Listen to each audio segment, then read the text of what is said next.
एक बड़ी पुरानी कहावत है, कहते हैं बड़ा हुआ तो क्या हुआ, जैसे पेड़ खजूर, पंथी को छाया नहीं, फल लागे अति दूर। अभी सुपर पावर की स्थिति क्या कुछ ऐसी ही हो रही है। कुछ ब्लैक एंड व्हाइट तस्वीर देख रहे हैं और ये ब्लैक एंड व्हाइट तस्वीर 18वीं सदी को दिखला रही है। और इस तस्वीर में क्या दिख रहा है? इस तस्वीर में लंदन का स्टॉक एक्सचेंज दिख रहा है। 1800 सदी में लंदन के पास स्टॉक एक्सचेंज था? बिल्कुल था। क्या बिकता था? आज की तरह क्या शेयर मार्केटिंग होती थी, ट्रेडिंग होती थी? 1800 दशक में ब्रिटेन औद्योगिक क्रांति का केंद्र था और उस समय LSE लंदन स्टॉक एक्सचेंज दुनिया का सबसे बड़ा शेयर बाजार बन गया। लेकिन उस समय सिर्फ शेयर ही नहीं बल्कि बॉन्ड्स, चाय, मसाले, करेंसी, इनकी भी ट्रेडिंग होती थी। और LSE ने टेलीग्राफ तकनीक का इस्तेमाल करके यूरोप, अमेरिका और भारत जैसे उपनिवेशों के बाजारों को जोड़ रखा था। तो एक तरह से दुनिया का मार्केट बन गया था, वैश्विक ट्रेडिंग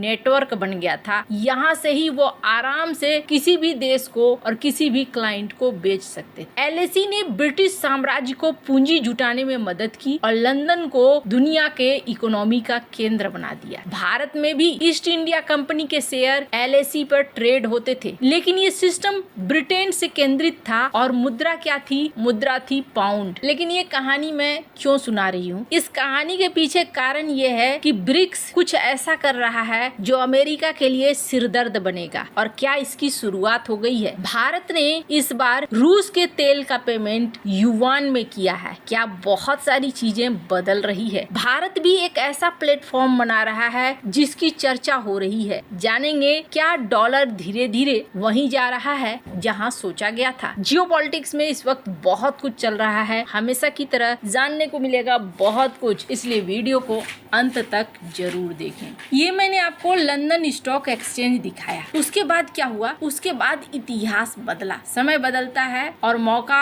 उसी को मिलता है जो कुछ नया लेकर आता है। और समय 1971 में एकदम से बदल गया जब न्यूयॉर्क स्टॉक एक्सचेंज की जगह नैस्डैक आया। और नैस्डैक ने क्या इस्तेमाल किया? इलेक्ट्रॉनिक कम्युनिकेशन नेटवर्क, जो कंप्यूटर से जुड़े हुए थे, रियल टाइम कोड्स और ट्रेडिंग देते थे। और फिर 1980 से 90 के दशक में नैस्डैक फैलता चला गया। यूरोप, एशिया के बाजार इसमें जुड़ते चले गए। फिर आया 1987 का ब्लैक मंडे क्रैश। इसके बाद भी नैस्डैक ने फिर से रिकवरी स्पीड बढ़ाई और दुनिया का दूसरा सबसे बड़ा स्टॉक एक्सचेंज बन गया। इसमें बड़ी बड़ी टेक कंपनियां आकर लिस्टेड हुई। और अभी क्या ऐसा ही कुछ करने जा रहा है ब्रिक्स? स्क्रीन पर एक आर्टिकल देखिए। मल्टी बैंक ग्रुप, इन्होंने एक प्लेटफॉर्म लॉन्च किया है, ECN प्लेटफॉर्म लॉन्च किया है। और उसमें ये किसे जोड़ रहे हैं? ब्रिक्स देशों को और GCC को। ब्रिक्स और GCC के बाजार को जोड़ा जा रहा है। इकोनॉमी में ये बहुत बड़ी कदम है। अब इसका क्या मतलब है? इसका मतलब ये है कि मल्टी बैंक ग्रुप, जो कि एक वैश्विक फाइनेंशियल कंपनी है,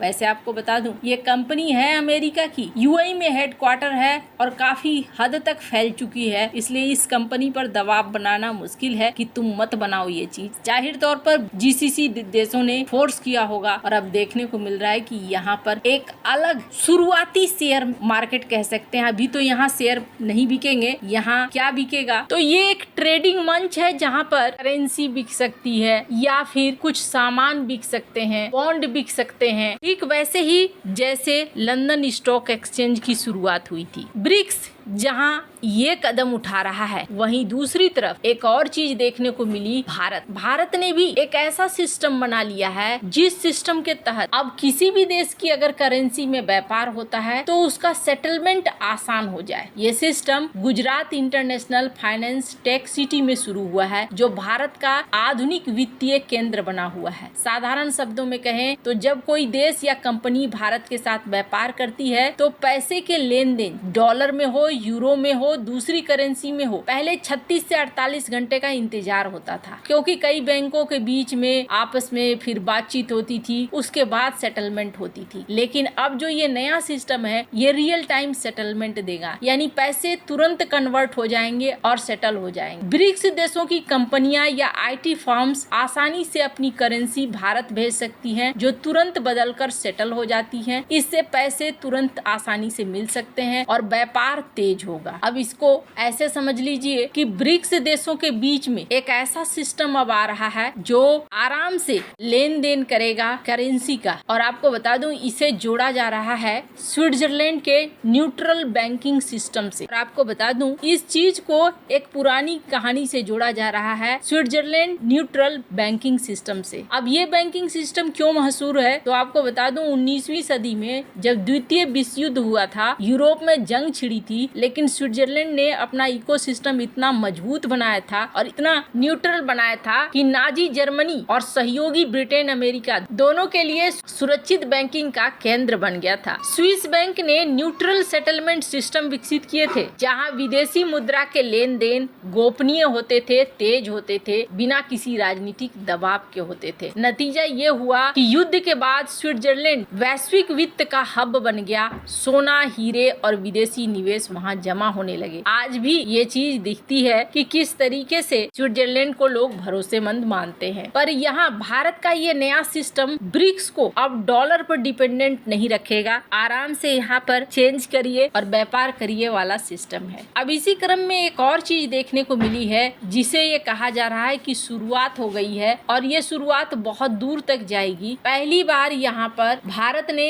युआन में पेमेंट किया है और तेल खरीदा है जब रूस से, तो इन्होंने युआन में का भुगतान किया है। सिर्फ यही नहीं, बल्कि ब्रिक्स देशों के बीच एक अलग लेवल का सहयोग भी देखा जा रहा है। कई देश ये कह रहे हैं कि अब चाइना को यूएन ऑफिस, वर्ल्ड बैंक और आईएमएफ के हेडक्वार्टर को शिफ्ट करा लेना चाहिए। वहीं वेनेजुएला और रूस के बीच में 10 साल का स्ट्रेटेजिक पार्टनरशिप साइन हुआ है आपसी सहयोग का। अगर बात करें ब्राजील को, तो यहाँ पर चाइना ने ब्राजील को हाथों हाथ लिया है। अगर ट्रंप दरवाजे बंद कर रहे हैं तो चाइना दरवाजे खोल रहा है। इसके अलावा स्क्रीन पर एक और आर्टिकल देखिए, ईरान को 8 न्यूक्लियर पावर प्लांट बनाकर रूस देने वाला है। रूस और भारत में टेक्सटाइल को लेकर एग्रीमेंट हो रहा है, इस सेक्टर में एक दूसरे की मदद करने के लिए। अगर ये सारी चीजें देखें तो एक चीज समझ में आ रहा है, ब्रिक्स बहुत तेजी से कुछ ऐसा कर रहा है जो बिल्कुल भी पसंद नहीं आएगा अमेरिका को। लेकिन कहीं ना कहीं यहाँ पर डोनाल्ड ट्रंप के टैरिफ ने इन सब को तेजी और रफ्तार दे दी है। आपको क्या लगता है, इन सब मामले में आपकी क्या राय है, कमेंट कर जरूर बताएं। जल्द मिलते हैं अगले वीडियो में नई खबर के साथ।